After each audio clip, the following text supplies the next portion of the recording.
Bienvenue à toutes et à tous dans ce débat Faire croiser. Je vous soufflais déjà la thématique à l'entame de cette tranche d'antenne. Reprise du point de presse à l'issue du Conseil des ministres, analyse du profil du ministre Diogbénou et la pertinence de son nouveau rôle. C'est bien cela le menu de votre débat Faire croiser. Mais avant, je me dois d'interroger d'abord nos deux débatteurs sur l'actualité de la soirée de ce, je dirais, de ce jeudi soir à ce matin, à la consternation dans le rang, non seulement des politiques béninois, mais de tout le peuple, au niveau de tout le peuple, le décès de Karimou Rafiatou, cette grosse figure de la politique béninoise.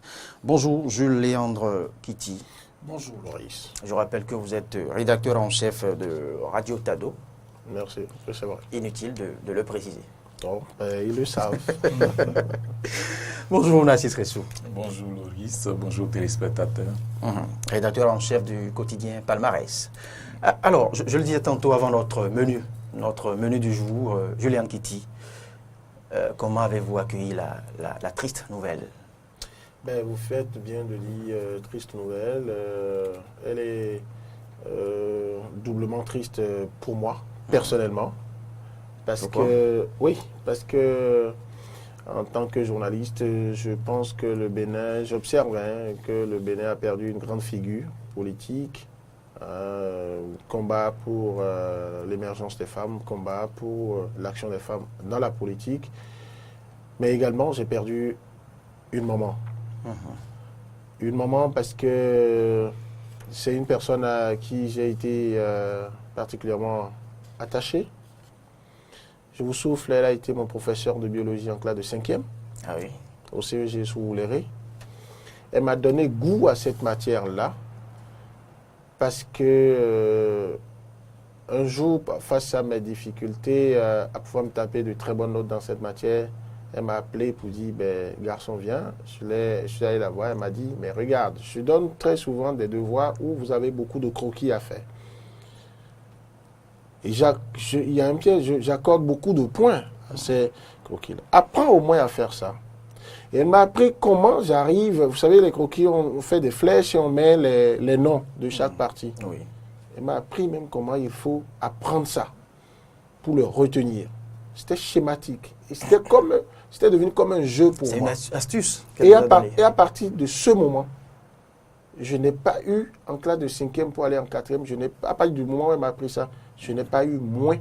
La note la plus faible que j'ai eue, c'est 15. Après, à force de l'approcher, j'ai vu en elle une mère qui me donne beaucoup de conseils. C'est là que j'ai commencé à découvrir d'abord que c'est quelqu'un qui avait beaucoup d'expérience. Et le sens de l'humilité également. Parce que rares sont ces politiques qui, après les fonctions politiques les plus hautes, sont prêts à retourner à leurs fonctions. Madame Rafiatou, Karimou, jusqu'à un niveau donné, retournait à la craie après les fonctions qu'elle avait occupées, les fonctions politiques. Et donc, et pour le rôle qu'elle a eu à jouer, le rôle de pionnière, parce qu'elle a été première femme béninoise à être nommée ministre, si aujourd'hui les associations de défense des droits des femmes peuvent continuer à dire nous voulons 50%, nous voulons tel pourcentage de femmes dans les instances de décision, c'est d'abord parce qu'il y a une qui a pu convaincre le président Kérékou à lui faire confiance. Et après, on a vu qu'elle a donné la preuve également d'une femme, de la combativité de la femme. Parce qu'elle était prête à faire toutes les batailles politiques, on l'a vu. Et puis, elle a fini en donnant toute sa vie, toute son énergie à manager l'association ou les réseaux des femmes anciennes ministres et députés. Et donc, franchement, je m'incline devant la mémoire de cette illustre dame. Je l'ai perdue de vue il y a un bon moment. Je ne savais pas qu'elle avait des ennuis de santé. Quand je l'ai appris hier, je l'ai ressenti comme un coup dur. Mais vous savez, l'essentiel, a dit Thomas Sankara, ce n'est pas la longueur de votre vie, c'est la densité de votre vie. Donc c'est vos œuvres. De vos œuvres. Donc c'est la densité de vos œuvres qui fait donc la valeur de votre vie. Ce n'est pas sa longueur. Paix à son âme. Merci pour le bel hommage. Nassis Ressou. Oui, je dirais paix à son âme. C'est Karim Rafiatou, Je dirais là, à la suite de Jules, que c'est une maman. C'est vrai que je n'ai pas eu l'honneur, la chance, le privilège. Si je l'avais, je saisirais vraiment cette occasion-là parce que j'ai beaucoup d'admiration pour cette femme. Ce n'est pas les louanges funéraires, non, pas du tout. Les louanges creux. Non, non, non, c'est pas ça, Karim. Elle m'a beaucoup inspiré, elle m'inspire beaucoup, surtout pour sa combativité, surtout quand je vois encore les images de cette période révolutionnaire, parce que je n'étais pas encore, j'étais pas, j'étais né, mais pas vous l'avez connu grâce à l'histoire. Oui, grâce à l'histoire, dans ces images, sa prise de parole, sa prise de position. Ça dit, c'est une référence. Aujourd'hui, nous avons beaucoup de femmes en milieu politique, bon, pas beaucoup, mais quand même certaines femmes en milieu politique qui nous laissent perplexes, qui nous laissent nous piquer à des endroits donnés pour savoir quel est le résultat. Des femmes qui n'ont pas de parole, qui n'ont pas de langage, qui ne se battent pas pour le bien-être de leurs concitoyens. Un mot qui manque de charisme. Qui manque de charisme, sincèrement, c'est triste. Qui sont au service des individus et non au service d'une nation, contrairement à celle que nous venons de perdre. Et qui est restée, c'est-à-dire au service des citoyens, au service du peuple, qui est restée combative jusqu'à la fin. Je me rappelle qu'elle a échappé à un accident où elle aurait dû perdre la vie. Et elle était allée faire quoi? Tourner pour aller sensibiliser les femmes, les jeunes filles dans les écoles. Et Dieu merci, elle est sortie de cet accident-là. Mais aujourd'hui, elle n'est plus là. Je voudrais, par ce biais, enfin par ce couloir-là, demander aux autres femmes qui sont encore dans le milieu politique, qui exercent encore à la chose politique, de travailler à garder un peu de dignité, de travailler à ne pas servir des individus, des hommes, mais de servir une nation. Oui. Merci. Retour maintenant à notre plat du jour, au menu du jour, Juliane Kitty, Narcisse Hessou. Je vous rafraîchis encore la mémoire avec la thématique. C'est nécessaire pour sortir des émotions. Reprise du point de presse à l'issue du Conseil des ministres. Vous l'avez constaté comme tout autre Béninois, que le profil a changé, que le personnage principal dans la présentation du compte rendu du point de presse à l'issue du Conseil des ministres, que le personnage a changé. C'est désormais le ministre de la Justice, le garde des Sceaux, Joseph Diokbenou. Je ne vous apprends rien. Alors, pourquoi d'abord ce changement? Comment l'avez-vous apprécié? Quelle lecture faites-vous de ce changement et le profil du ministre Diokbenou dans ce nouveau rôle? Comment l'appréhendez-vous? Voilà, je réponds aux deux dernières parties de votre question. La première partie, je fais le choix délibéré de ne pas y répondre. Pourquoi? Parce que je n'ai pas le bonheur d'être à la place de Patrice Talon, qui l'a désigné pour jouer ce rôle. Parce que, précisément, Diokbenou, et ça, je veux saluer l'habileté des confrères qui ont pu lui poser la question. Et il a dit que c'est le chef de l'État qui l'a désigné pour jouer ce rôle, pour satisfaire les populations, pour faire édition des comptes, et que d'autres pourraient le faire s'ils n'étaient pas disponibles. Je pense qu'il y a eu, tout au moins, même si la réponse est diplomatique et de principe, il y a eu réponse quand même.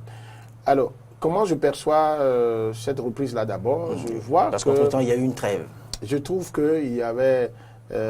cette reprise montre que le gouvernement, c'était nécessaire. Ça veut dire que Pascal Réné Koupaki, qui avait certainement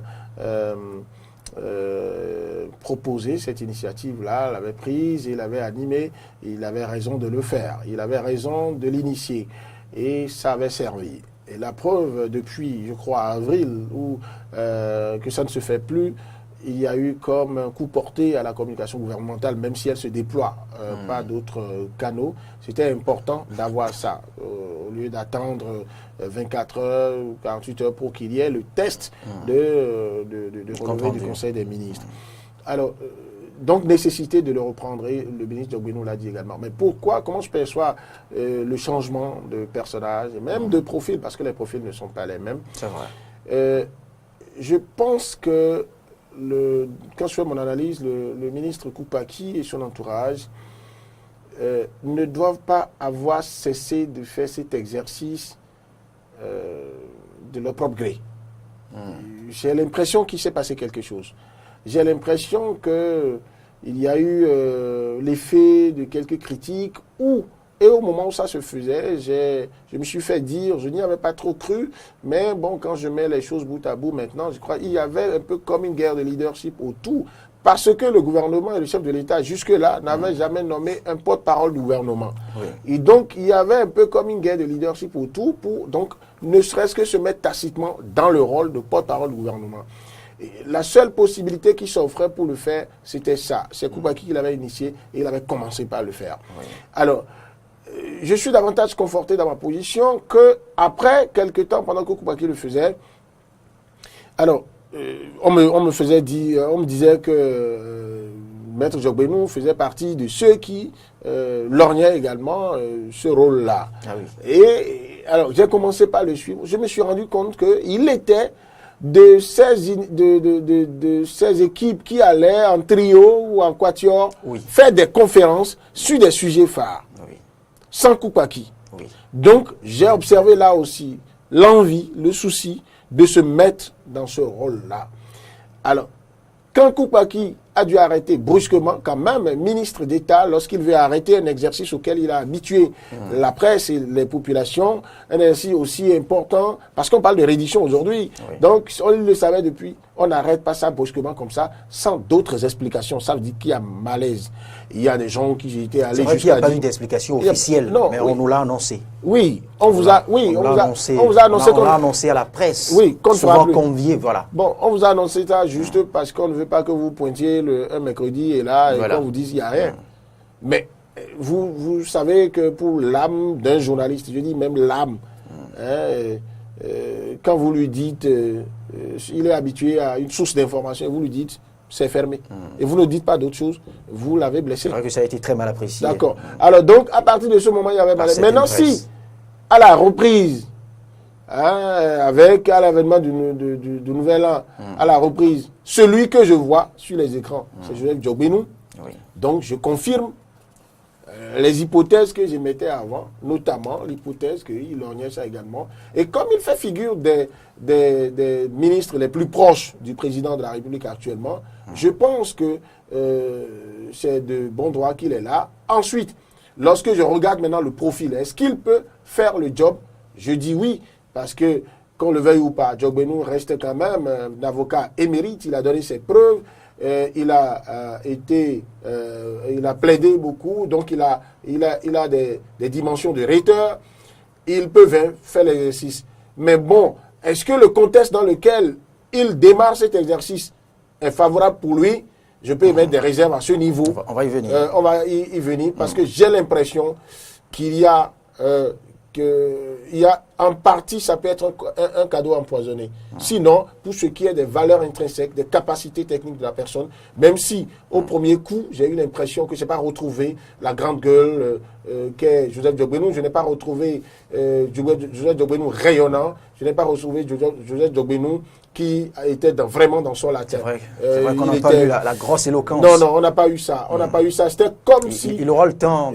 Bon, la machine va prendre au fil des mercredis. Et comme il est habitué au mercredi, décidément, avant d'être ministre, quand il faisait... Cette fois-ci, ce mercredi. C'était les mercredis rouges. Ces mercredis ne seront pas rouges. Bon, peut-être qu'ils seront bleus. Tout autre couleur quand même. Azur. Mais pas le rouge. Merci Sressou. Voilà. Oui, pour en venir, je ne vais prendre pas la chute de Jules Léandre, c'est-à-dire on n'a pas retrouvé le Djogbénou qu'on connaissait, simplement parce que le sujet qui avait à l'ordre du jour était un sujet qui ne pouvait pas le laisser montrer cette grande gueule dont il parlait tout à l'heure, c'est-à-dire montrer toute sa capacité. Je préfère son éloquence. Non, bon, ce n'est pas de l'insulte. Pas du tout, ce n'est pas de l'insulte. Donc, vous voyez, le sujet, parce que j'ai vu un Djogbénou qui trop s'expliquait, on dit qui trop s'explique s'accuse. Vous comprenez le sujet. Il faut dire que c'est plutôt à la fin du compte rendu, du relevé du Conseil des ministres, la presse l'a interpellé. Évidemment, c'est après lecture que le grand exercice commence, ce n'est pas la lecture. Donc, il n'a pas pu s'en sortir. C'est vrai, quand le sujet ne sera plus de son domaine, enfin de son secteur d'activité, certainement qu'il va retrouver sa poigne. Donc c'est la délicatesse des sujets du jour qui lui ont arraché une partie de son aisance. C'est très clair. C'est-à-dire, comment arriver à expliquer, ce n'est pas le débat du jour, ce n'est pas le sujet du jour, comment arriver à expliquer cela quand hier on a une position farouche contre et aujourd'hui on fait ce revirement spectaculaire, quand même il faut être un peu honté, s'il était dans sa peau à le dire, vraiment moi ça m'aurait rendu malade, hein, si je dirais, mais sincèrement c'est pas bien. Mais ce malaise je vous invite à suivre sa réponse sur la continuité du pouvoir judiciaire. Ah bon, tout à l'heure là? Pas tout à l'heure. Okay. On l'avait passé dans le bulletin d'information. Oh, bien sûr, j'ai suivi. C'est pas maintenant. J'ai suivi maintenant. Revenant à l'exercice auquel il doit s'habituer maintenant tous les mercredis, il faut remarquer d'abord, partant de Pascal Irénée Koupaki, que moi, d'abord. Il n'est pas au menu du jour.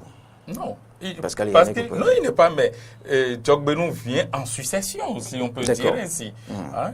Puisque, qu'on le veuille ou pas, Pascal Irénée Koupaki faisait office du porte-parole du gouvernement. Après Conseil des ministres, il vient lire. Donc ça n'est pas dit qu'il est porte-parole du gouvernement. Non, il vient lire. Il vient lire le compte rendu du Conseil des ministres. Il vient lire les points saillants. Aujourd'hui, il n'est plus dans ce rôle. Et moi, je savais qu'il ne pouvait pas continuer. Parce que... Ah bon? Je vais en venir. Je vais en venir faire le lien entre Djogbenou et le lien entre Pascal Irénée Koupaki. Si Pascal Irénée Koupaki pouvait continuer cet exercice jusqu'à la fin. Vous savez qu'on a lu des conseils des ministres dans ce pays. On a lu des sociétés auxquelles on a attribué des marchés et c'est après qu'on a vu que ces sociétés se sont enregistrées, sont créées et que ces sociétés n'étaient pas créées quand leurs noms sont passés en conseil des ministres. Ce qui voudra dire, quand on a prôné une nouvelle conscience comme thème de campagne, et qu'on vient dans un gouvernement pour jouer son rôle, c'est un exercice très difficile. C'est un exercice salissant. Si Pascal Irénée Koupaki devrait continuer, vraiment, 3 points de suspension. Aujourd'hui, on a quelqu'un qui, hier, de la société civile, n'a pas eu de mal, c'est-à-dire il a trouvé la manière, la stratégie de glisser de société civile en homme politique sans gêne. Si aujourd'hui... Ce qui n'est pas un crime. Non, c'est pourquoi j'ai dit sans gêne, ce n'est pas un crime, d'accord. Est-ce que vous parlez de gêne? Non, je parle de gêne parce que hier, quand vous êtes société civile et que vous voulez défendre les intérêts d'une cité, hein, d'une certaine population, et que vous faites ce revirement-là en homme politique, ce que hier vous défendiez commence par se poser des questions. Est-ce que vous ne les avez pas manipulés pour avoir de la popularité, pour faire votre image? Parce que c'est pour faire la politique, c'est de l'intelligence que de trouver les moyens de... Maintenant, la question, c'est ça. Est-ce que pendant que Joseph Djogbenou était dans la société civile, est-ce qu'il commettait des crimes contre les populations? Non. Non, il a bien défendu. Et la démarcation a été bien faite. Exactement. Et ils ont eu le mérite, avec un certain Urbain Mengbedji, avec un certain Orden Aladati, de revenir face au peuple pour dire: vous nous avez connus 20 ans, 30 ans durant dans la société civile. Nous avons fait le choix délibéré. Nous étions aussi, et maintenant, 20 ans, 30 ans dans la société civile. Et vous ne nous verrez plus. Je mets des points d'interrogation là-dessus. Ah non, vous prenez quelqu'un comme Orden Aladati. Là, d'accord. Non, mais attendez, quand je dis 20 ans, 30 ans, bon, je cite 3 personnes. Non, nous parlons de... Nous voulons parler de... Vous aurez le temps de... Nous voulons parler... Non, nous voulons parler de... Moi, j'ai cité 3 personnes. Julien, on le laisse aller au bout de son raisonnement. Ce virement de Joseph Djogbenou en politique, qu'on veuille ou pas dire que c'est stratégique, que c'est bien, qu'il n'avait pas de mal à la population, c'est bien.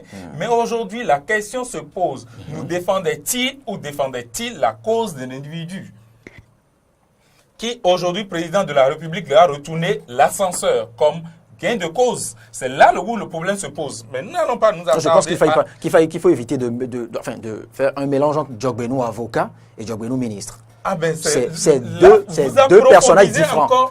Non, c'est ce que vous tentez de faire. Non, là vous approfondissez encore mon opinion. Parce que s'il faut voir maintenant... C'est une qualité que de savoir changer de manteau. Voilà. Et de pouvoir le réussir. Là, nous l'acceptons. C'est une qualité de savoir changer de manteau. Ce qui voudra dire il appartient à ceux qui vous suivent à chaque moment d'être vigilants. Absolument. Pour ne pas être utilisé. Et je crois que Djogbenou n'a empêché personne d'être vigilant. Et je crois que ce sentiment existe. Aujourd'hui, maintenant, en politique, qui ministre de la Justice, aujourd'hui, ça me rappelle un Gaston Zossou qui peut défendre même, qui peut transformer le diable en Jésus. C'est-à-dire qui peut défendre du noir au blanc. Même si c'est noir, c'est un avocat, comme Julien l'a cité tout à l'heure. Donc, il a l'art de pouvoir expliquer, de pouvoir défendre des arguments, des points de vue du gouvernement. Aujourd'hui, vous savez que l'opinion publique... Mais dans son nouveau rôle, il ne défend personne. Il vient de donner lecture du relevé du Conseil des ministres. Non, pas seulement lecture. Après lecture, il y a les questions. Oui. Et ils répondent. Et par rapport à ces questions, il faut dire que les journalistes, bien dans leur rôle, titillent. Et ils mettent pas souvent la main là, ils mettent souvent la main là où il faut pas. Et donc, il faut un ministre, il faut un personnage capable de pouvoir contre l'opinion publique qui se fait, contre ce qui se dit, pouvoir apporter un autre argument valable, même si c'est faux. Ouais. Donc, c'est pourquoi je dis ça me rappelle un certain Gaston Zossou qui a si bien fait. Mais un tel exercice détruit souvent l'image du personnage. L'exercice de convaincre le peuple? Non, ce n'est pas seulement l'exercice de convaincre, de défendre vaille que vaille, de défendre vents et marées que ce qui se fait là est du bon. Il n'y a pas de bémol qui se fait quand on rentre dans ce rôle-là. Il n'y a pas de bémol. C'est-à-dire il faut soutenir la position prise par le gouvernement. C'est ce qui est normal, raisonnable, et il faut quelqu'un capable de le faire. C'est pourquoi je dis, contrairement à celui qu'on ne voit plus, qui a prôné la nouvelle conscience, ce serait un exercice très difficile à faire. Mais il y a quelqu'un qui peut le faire. C'est-à-dire qui, d'abord, par son métier, est capable de le faire et qui, d'abord, peut-être par ses ambitions. Je ne veux pas continuer à nourrir la polémique, mais à vous entendre, c'est à croire que vous tentez de disculper qui serait dans un sale rôle qu'on peut attribuer à un autre qui aime jouer ce sale rôle. C'est un aspect de choses. C'est un aspect de choses. C'est une opinion, c'est un aspect de choses et ça découle d'une analyse. Et j'ai donné un exemple que le Conseil des ministres portait des points qui ne prônaient pas la nouvelle conscience dont Pascal Irénée Koupaki était donc pour ça, il se serait résisté. Parmi tant d'autres, c'est un aspect, Julien a abordé deux aspects que je trouve bien justes aussi, mais ça, il ne faut pas omettre ça. Il ne faut pas du tout omettre ça. Donc, il faut quelqu'un qui puisse être capable de faire le job. Et Djok Bénou, je crois, fait bien le job parce que, comme il a aussi souligné tout à l'heure, il faisait déjà trop de sorties pour aller justifier les positions prises par le gouvernement. Donc, il faut mieux qu'il soit carrément à ce poste pour pouvoir être porte-parole du gouvernement et défendre les positions du gouvernement. Et je crois que c'est ce qu'il fait. Il a commencé par faire. Julien Kitty. Non, moi, je pense qu'il faut commencer par dire que il est hors de question, d'un point de vue, de miser sur des questions liées à la morale pour Pascal Irénée Koupaki. Il est entré dans un gouvernement, avant que quelque chose ne passe dans le relevé du Conseil des ministres. Il est même secrétaire général, ministre d'État, secrétaire général à la présidence de la République. Ça veut dire qu'il est quelque part patron de l'administration de la présidence de la République, même s'il y a le chef de l'État, il y a les chargés de mission et tout. Ça veut dire que dans le travail qui consiste à étudier le contenu du relevé des décisions-là, si ce qu'on voulait mettre dans le relevé du Conseil des ministres posait un problème moral, il devrait avoir l'intelligence, le courage de dire au chef, attendons que les choses soient formelles. Alors, si le chef lui dit, non, j'avance comme ça, d'accord? Il avait une seule chose à faire. Puisqu'il était déjà dans le rôle de présentation des grandes décisions du Conseil des ministres, si c'est parce que des décisions qui choquent la morale sont dans le relevé, que lui, il cesse de le faire, c'est tout autant contraire à la morale que de continuer à rester dans le gouvernement, de continuer à rester à la présidence de la République. Bien sûr. Lorsqu'on a dit lorsqu'on a dit non au chef. Parce que là, quand vous continuez d'être avec le chef, vous lui dites, je ne peux pas faire ça. Soit vous informez que pour des questions de convenance personnelle, vous avez dit au chef, je ne peux plus faire, et il vous a concédé de ne plus le faire. Ce qui n'a pas été dit. Et là, non, attendez, soit vous dites ça, vous êtes capable de dire ça, d'obtenir du chef qu'il vous autorise à dire ça, ou vous démissionnez. Pas capable. Si ça n'a pas été fait, c'est tout autant contraire à la morale. à la nouvelle conscience. Je laisse ça. Je reviens à Djogbenou pour dire, Oui. dans le rôle que Djogbenou joue, c'est clair, là où on est en phase, lorsque vous jouez le rôle de porte-parole, vous venez pour présenter les positions du gouvernement, Oui. vous n'êtes pas là pour dire que le gouvernement a mal fait, non. Vous êtes là pour dire que le gouvernement a bien fait. Vous êtes là pour dire pourquoi vous trouvez que le gouvernement a bien fait. Vous êtes là pour arracher la décision à vos vis-à-vis, au peuple et même aux opposants, de croire que vous êtes dans le bon chemin. D'accord. Et vous savez, il est question d'avoir l'art de pouvoir exprimer la conviction du gouvernement, qui est différent de... vous savez, François Rabelais a dit « Il n'y a rien de plus grave que la certitude d'avoir raison ». C'est-à-dire le fait de dire « Même si Dieu descend, c'est moi qui ai raison ». Là, c'est la chose la plus grave. Mais c'est différent de la conviction. C'est-à-dire que à l'étape où je suis, avec les éléments d'information, d'appréciation que j'ai à ma disposition, je pense que ceci-là, c'est blanc ou c'est noir. Je soutiens ma thèse jusqu'au moment où mon vis-à-vis me convainc du contraire. Et j'ai l'honnêteté intellectuelle de dire, avec les éléments que j'ai maintenant, je pense que. Ça veut dire qu'il y a, là où il faut mettre de bémol, dans ce rôle de porte-parole, il peut arriver que le gouvernement commette une erreur et que l'erreur soit tellement grosse qu'un porte-parole vienne pour dire le gouvernement fait amende honorable et corrige. Ça ne devrait pas venir tous les jours. Mais il faut pouvoir le faire également. Ce n'est pas que donc dans l'absolu, même si c'est vraiment mauvais, vous passez tout le temps à dire, à chanter comme un perroquet, que c'est vrai. Maintenant, l'impact que ce rôle-là peut avoir sur Djogbenou lui-même, Oui. je pense que le contexte est difficile. Le contexte est difficile parce qu'il y a une série de projets et propositions de loi adoptées à l'Assemblée nationale qui touchent des questions de liberté pour des travailleurs. Sur le front social, ça grogne. Les réformes institutionnelles et politiques, même si elles ne sont pas encore dans leur profondeur mises en œuvre du fait de la non-révision de la Constitution, il y a quand même des ballons d'essai qui sont lancés. Et Joseph Djogbenou est trop regardé, je ne sais pas pourquoi. Peut-être que lui-même, au mois de mars, le fait d'avoir fait des sorties pour se positionner comme le porteur de ces réformes-là. Pour consacrer le mois de mars comme Très bien. le mois Alors, de la révision. ça fait qu'il a été estampillé, on le regarde comme le maître à penser du président Talon par rapport à ces réformes-là. Et comme il y a problème autour, il essuie beaucoup de critiques actuellement. Lorsque vous essuyez beaucoup de critiques actuellement, Oui, mais en est-il conscient? certainement, pour un avocat, pour un professeur de son rang, il en est conscient. Mais il y a un choix à faire. Se cacher ou venir bomber son torse pour dire tirez et vous verrez que j'ai des antiballes. Vous verrez que j'ai aussi des munitions. Quand vous vous cachez, on vous regarde comme un flemmard, on vous regarde comme quelqu'un qui disparaît.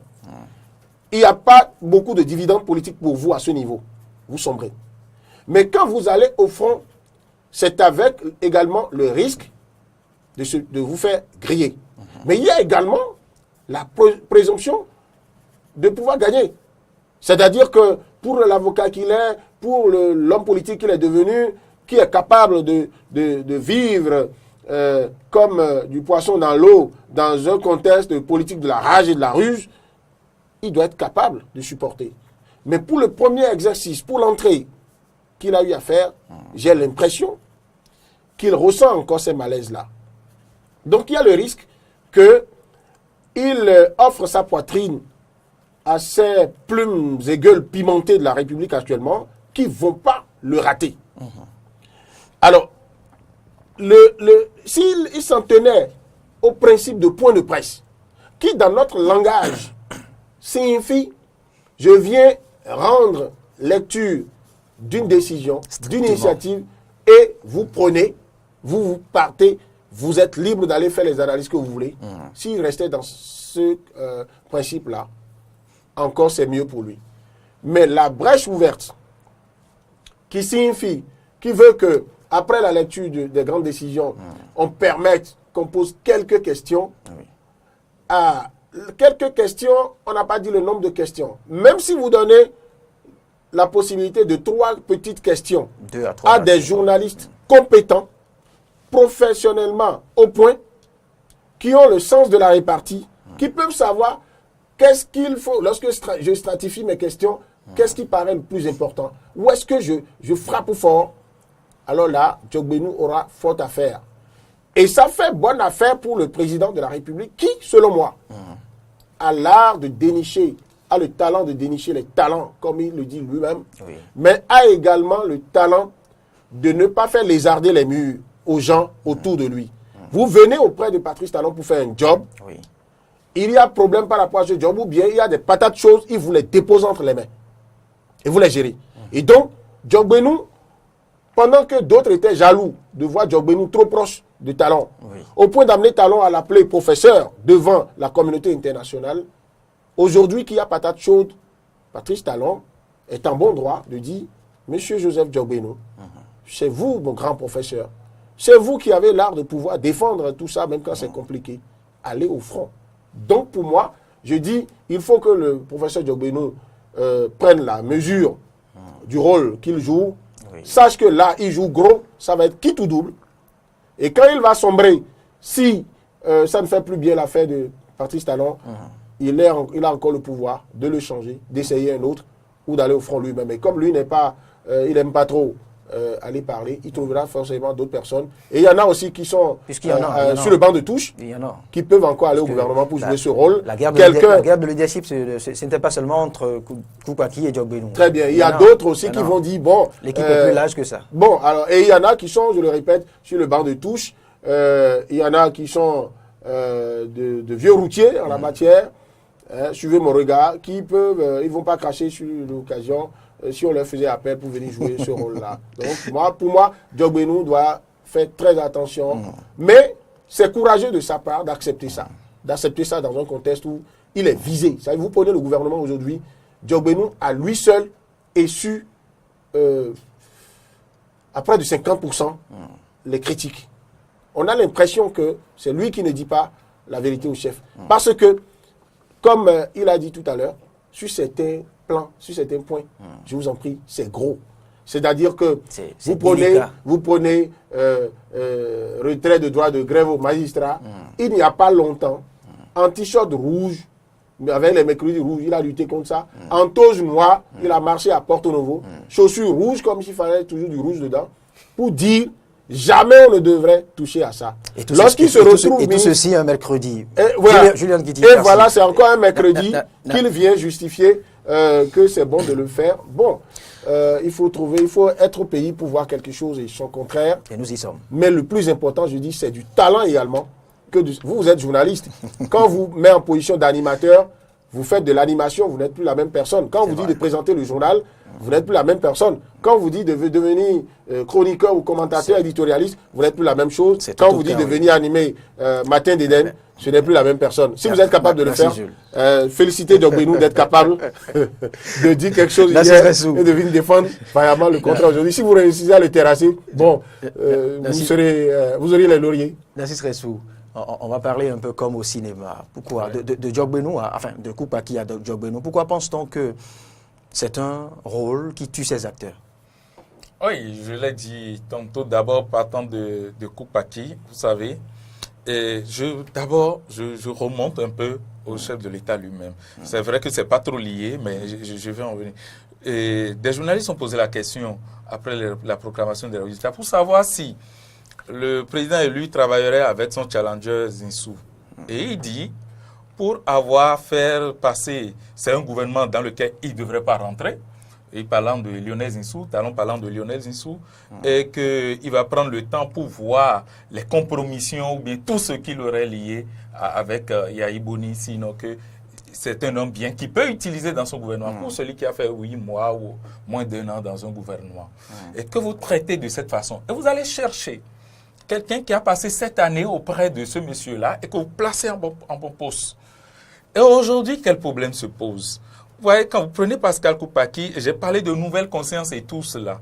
Et s'il faut capitaliser ou bien s'il faut fouiller et faire le bilan avec Boni Yahi, avec les dossiers brûlants aujourd'hui de l'actualité, où le peuple réclame que c'est-à-dire la lutte contre la corruption puisse aller dans tous les sens, même autour du chef de l'État, il serait difficile de dédouaner des acteurs autour de Patrice Talon, des gens qui sont dans son gouvernement, qui seraient même propres dans tout. Même s'ils sont même propres dans tous, au moins ils iront s'expliquer devant des instances données. Donc, le rôle de, pas porte-parole, mais de celui qui vient lire le compte-rendu du Conseil des ministres, avec ces sujets brûlants de l'actualité, vous voyez que la nouvelle conscience même ne serait pas du tout à l'aise dans cet exercice de sortir des dossiers comme Maria Agleta pour dire... C'est ce qu'a tenté de refuter Juliane Kitty tout à l'heure. Parce que même pour le chef de l'État, c'est un problème, il faut dire. Le précurseur de la nouvelle conscience ne s'est jamais prononcé.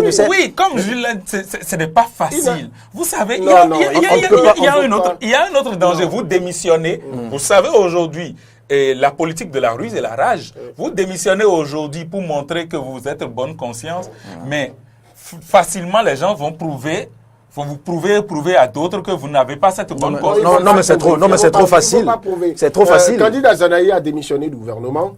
Le chef de l'État, et ça, moi, j'ai beaucoup d'admiration pour lui. Lorsque vous démissionnez d'un gouvernement, d'accord, d'un poste aussi stratégique, et que le premier magistrat peut venir à la télé et dire nous restons des copains, il y a eu incompréhension. Ça veut dire que vous êtes garçon. Ça veut dire que vous êtes garçon. Et si on n'arrive pas à le faire, ça veut dire que si depuis on ne vous a collé aucune affaire, ça veut dire aussi que vous réussissez à être nickel. Être chantre de la bonne conscience, vous êtes également être capable, comme le disent les Saintes Écritures, de passer dans la maison des méchants sans être méchant. De passer dans ce monde sans appartenir au monde. C'est vrai, mais quand vous prenez un Pascal Koupaki, il n'est pas resté à des postes comme elle soit restée l'autre candidat Zanaï. Il n'est pas resté la longueur, c'est-à-dire la durée de Pascal Koupaki. Différent gouvernement, ce n'est pas la même durée. Là où il est maintenant, il a même plus de possibilités de se compromettre. S'il réussit dans ça à ne pas se compromettre, où est-ce que le chef de l'État et ceux qui, éventuellement, comme vous l'insinuez, seraient mécontents qu'il parte, où est-ce qu'ils vont trouver les éléments? Nous sommes dans un état de droit. Si Pascal Koupaki, on l'accuse de quelque chose, s'il va devant les tribunaux, il va démontrer et il s'en lave. Et quand il va être blanchi, il va davantage se faire une nouvelle toilette. Il va se toiletter. C'est vraiment l'idéal. Et je voudrais que, comme vous le dites, que Pascal Koupaki puisse aujourd'hui... des vérités. Non, pas du tout, mais je vous dis que si Pascal Koupaki aujourd'hui arrive à démissionner et qu'il n'ait pas de soucis, c'est l'idéal qu'on aurait souhaité. Mais si... Prenez le courage de lui reprocher de ne pas démissionner. Voilà, s'il n'arrive pas à le faire. Voilà, alors là, souffrez de ne plus le voir dans l'exercice où il s'est... C'est à croire que c'est le ministre Koupaki. Profiter des avantages là-bas de secrétaire général de la présidence de la République, dire que continuer à dire je suis nickel, et donc c'est Patrice Talon et les autres qui ne sont pas propres. C'est ce que réclame aujourd'hui le peuple béninois en disant que la lutte contre la corruption puisse aller même dans les alentours immédiats du chef de l'État.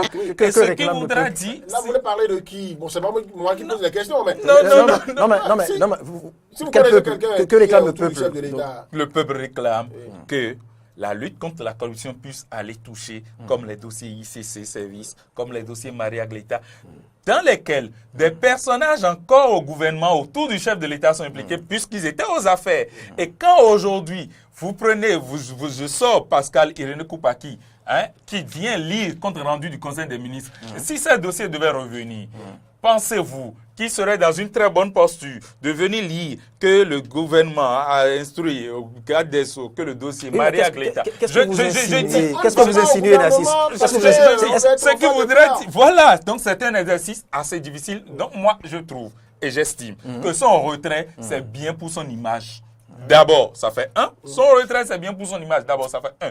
De deux, il y a celui qui peut mieux faire le job parce que n'étant pas aux affaires, étant pourquoi placez-vous le centre de la nouvelle conscience? Lui, il a baptisé avec le diable. Et lui, il peut faire. Il peut se salir. En fait, c'est ce qui ressort de votre lecture, Nassis Ressou. Non, mais ce n'est pas moi qui le dis. C'est ce qui ressort de votre lecture. C'est à croire que le ministre Koupaki est si sain qu'il ne se retrouve plus dans ce rôle. Tu vois, non, mais pourquoi, c'est trop facile. Non, c'est pourquoi à l'entame, je vous ai donné les propos du président de la République par rapport à son challenger Lionel Zissou, qui dit, qui a passé 8 mois, qu'il ne sait dans quelle compromission, à quoi il a les mains liées avec le président qui est parti, et que pour cela, lui va être en réserve avec lui, sinon que c'est un homme bien qu'il peut utiliser dans son gouvernement. Mais quand vous dites ça, et vous allez chercher celui qui a passé 7 années, ce qui voudra dire, soit, vous savez, qui forcément alors, il aurait des compromissions, soit, vous dites, non, c'est un blanc comme neige. Mais aujourd'hui... Cela suppose que celui-là aussi, c'est...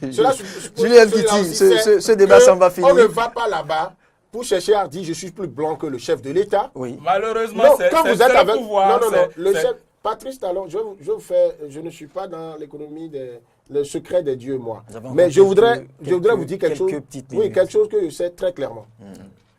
Patrice Talon et Pascal René Koupaki ne se connaissent que trop bien. Ils se connaissent proprement. Oui. Alors, Patrice Talon n'était pas si loin de la gouvernance de Boni Yayi. Et Koupaki était au cœur.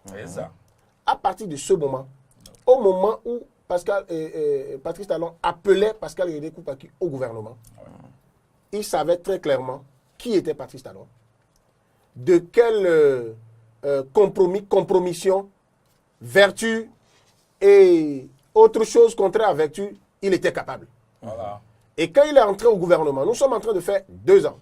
Oui. Personne ne lui a dit, ne l'a menotté pour dire d'accepter le rôle de présentateur du relevé du Conseil des ministres. Quand il arrête après, moi, obligation. Je vous en prie, nouvelle conscience oblige également à dire au peuple, voici pourquoi je ne fais plus.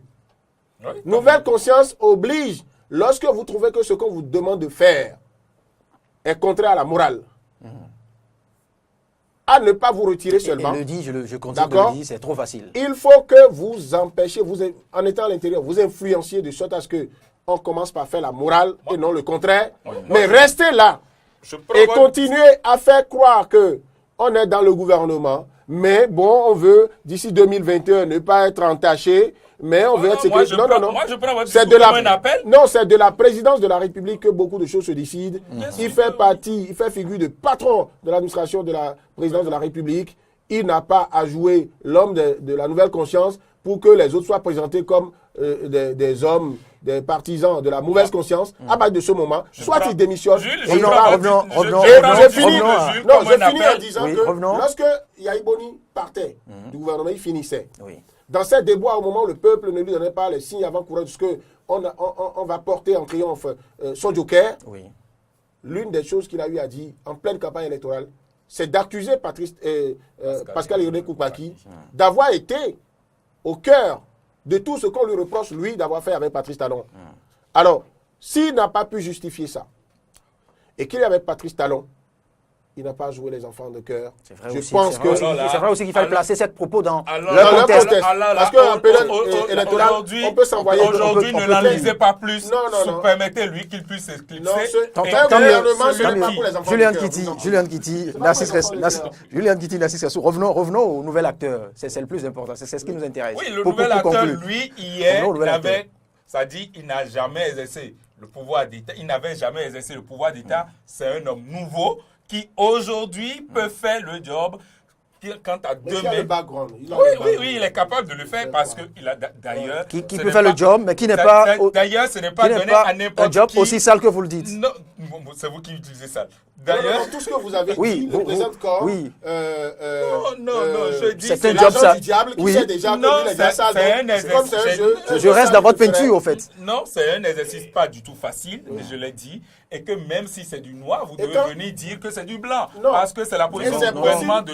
C'est possible que ce soit blanc. Vous avez vu des gens, vous avez cité, comment il s'appelle, Gaston Zossou dans ce rôle. Il a eu tout rôle dans la vie à ses hauts et ses bas. Gaston Zossou a eu beaucoup de lauriers dans ce rôle. Seulement, c'est quand la campagne portée par Rekia Madougou, Touche pas ma constitution, est venue avec un livre à la clé, Quand il a voulu combattre ce livre, ça a fait plutôt la publicité pour ce livre et il a fait profil bas. Mais il a gagné. Au finish, qu'est-ce qu'on retient de lui? L'image de quelqu'un qui a bien joué son rôle. Lorsque Komi Koutié est devenu ministre de la communication sous Yahi, je l'ai vu dans ce rôle défendre un certain nombre de choses. Il m'est arrivé de demander à M. Komi Koutié un jour, lorsque vous êtes dans ce gouvernement où n'importe quel ministre s'arrête et se lève, va dans n'importe quel village pour parler de tout et de rien, et même de ce qu'il ne sait pas, qu'est-ce que vous, ministre de la Communication, qui jouez le rôle de porte-parole, vous pensez? Il m'a dit, mon cher ami, je ne peux pas à la fin tout réussir. Mais je sais qu'à la fin, quand on fera la balance, à mon actif, on mettra beaucoup plus de réussite. Et il a réussi. Aujourd'hui, on peut tout lui reprocher. Il fait partie des jeunes de qui on peut avoir un bilan lorsque vous laissez les questions de morale. Bon, je n'ai pas fait des enquêtes, mais qui ont réussi à se forger un leadership du cran dans des rôles assez difficiles. Et donc, Diogbenou peut réussir comme il peut échouer. Et quand on dit quitte ou double en français, ça signifie tu réussis, tu es porté en triomphe, tu as beaucoup de bénéfices. Voilà. Tu échoues, tu es sombré. Et tu sombres. Julien Kiti, on va conclure. Julien Kiti, il est capable de jouer le rôle. Si c'est de défendre, quoi que vaille, le gouvernement, Diogbenou aujourd'hui est et c'est la preuve qu'il a vraiment impulsé beaucoup de choses que le chef de l'État fait. Et le chef de l'État, je le répète, certainement lui dit, tu es la meilleure personne. Et Diogbenou, il ne faut pas le prendre aujourd'hui. Il faut prendre Diogbenou même avant la rupture. C'est la lutte avant. Ce n'est pas un crime, je le répète. Il ne faut pas qu'on sorte de ce plateau en faisant croire que c'est un crime de quitter la société civile pour la politique. Non, ce n'est pas un crime. Non, ce n'est pas un crime, pas du tout. Mais quand vous aviez ce sujet. Quand vous aviez Julien Kiti, merci Fessou. On va plutôt conclure. C'est difficile aujourd'hui. Non, Loris, tu permets une seconde. C'est difficile aujourd'hui de revenir faire le le contraire. Ça, c'est clair. Ça, c'est personnel. Alors, mais c'est ce qui se passe c'est ce qui se passe avec notre société civile. Où sont les Alcrès aujourd'hui? Ben, ils sont en train de travailler. Ils sont où ils sont en train de décision à la poubelle. Ils sont où ils sont en train de bien travailler. Merci Fessou. Je préfère c'est le menu. On fera peut-être un débat sur la société civile. Voilà, on reviendra plutôt sur la société civile. Alors, revenons toujours à notre nouvel acteur, Joseph Diogbenou, dans son tout nouveau rôle. Et c'est bien avec ça qu'on va conclure. Quelles sont les perspectives de ce tout nouveau rôle? Y a-t-il des limites possibles? Y a-t-il des risques qu'il court à l'avenir? Les risques sont là, juste à côté des possibilités de dividendes politiques énormes. C'est-à-dire qu'il a... Dans le gouvernement actuel, vous savez, nous sommes en train d'aborder un virage assez important. Nous rentrons dans 2018, nous sommes à la porte de 2019. Sera-t-il sanctionné porte-parole? Non, s'il réussit pendant un temps. Et c'est en cela que le président de la République actuelle est politiquement très intelligent, très futé. C'est-à-dire qu'il ne le nomme pas porte-parole du gouvernement, il le met dans le rôle. Il évalue au bout d'un temps. Si Diogbenou ne sombre pas dans ce rôle-là, il va grandir. Il va grandir politiquement et ça pourrait le repositionner. Déjà que les Azanaïs ne sont plus là. Déjà que Lazare Sekwito n'est plus au gouvernement. Et ça crée un boulevard pour Joseph Diogbenou qui avait pour talon d'Achille... S'il arrive à se toiletter, l'image. Joseph Diogbenou faire oublier l'échec de l'introduction du projet. A certes des talents d'avocat émérite, de grands professeurs de droit, mais il n'a pas le parcours, l'expérience politique que les autres avaient. Et donc la présence des autres était comme un handicap pour lui. Mais là, il a le boulevard devant lui. Cet exercice peut le mettre au devant de la scène.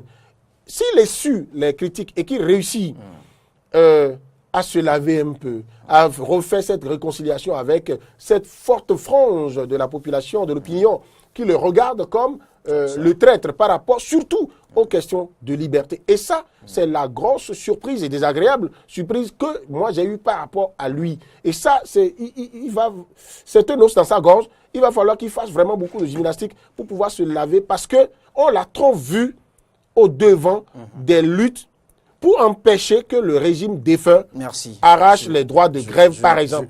Aujourd'hui, il est dans un gouvernement, à une position où le chef de l'État l'appelle professeur et il n'est pas capable de lui dire on ne peut pas le faire. C'est un privilège. C'est un privilège qui a ses hauts et ses bas. Mais s'il se fait griller, Si par exemple, sur des questions données, il prononce des phrases qui ne plaisent pas à Patrice Talon, il peut lui arriver de subir jusqu'à un sort semblable à celui de Khékoumé. Je ne le lui souhaite pas. Autrement dit, il est face à une épreuve de Bernoulli. Absolument.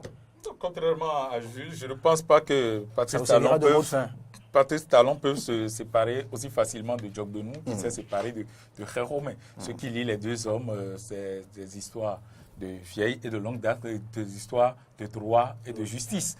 Donc ce ne serait pas Il peut l'enlever du gouvernement et le mettre ailleurs. Si bon, ok, voilà, mais toujours le garder pour sa propre retenez, moi j'ai tiré la conclusion que Patrice Talon est le seul à être avec lui-même. Ceux qui disent, je suis avec Patrice Talon, je suis avec Patrice Talon. Merci Julien Kitty. Bon, il peut frapper tout le monde, même autour de lui. Mais il faut reconnaître. C'est comme ça qu'on va le regarder. Vous devez sentir qu'aujourd'hui, là où Diop Benou rentre dans ce rôle, et cela s'explique, c'est quoi? Aujourd'hui, il y a assez de réformes. Et c'est lui qui conduit les réformes.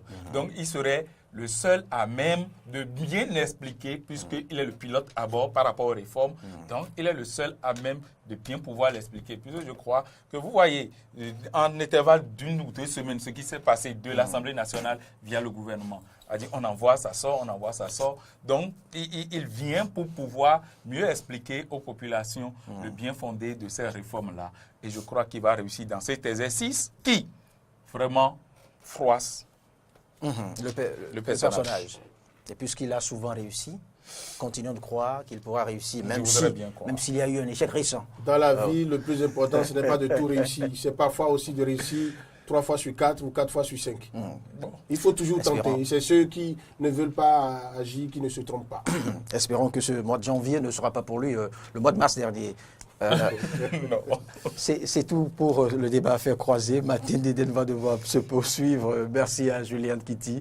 Je rappelle que vous êtes rédacteur en chef de la radiodiffusion TADO.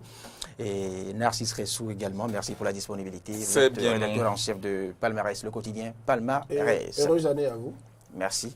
Que parce que c'était l'actualité était si fournie qu'on a oublié de sacrifier la tradition. Allez, c'est la meilleure façon aussi de souhaiter heureuse année à nos amis téléspectateurs et auditeurs. On espère qu'en 2018, on aura vraiment de bonnes choses à se mettre sous la dent, de bons sujets, des questions de développement.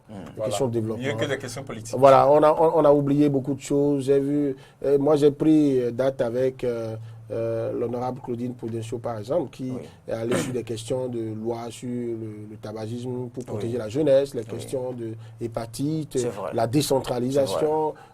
Qu'est-ce que ça devient aujourd'hui, le système scolaire, éducatif et tout. Il y a des choses. Nous avons la tribune, on aura décortiqué. Oui, bien sûr, bien sûr. Je pense qu'il faut qu'on tienne les gens à ce niveau-là également. Sinon, la politique politicienne va, c'est vrai. C'est passionnant, mais ça peut nous distraire de l'essentiel. Merci.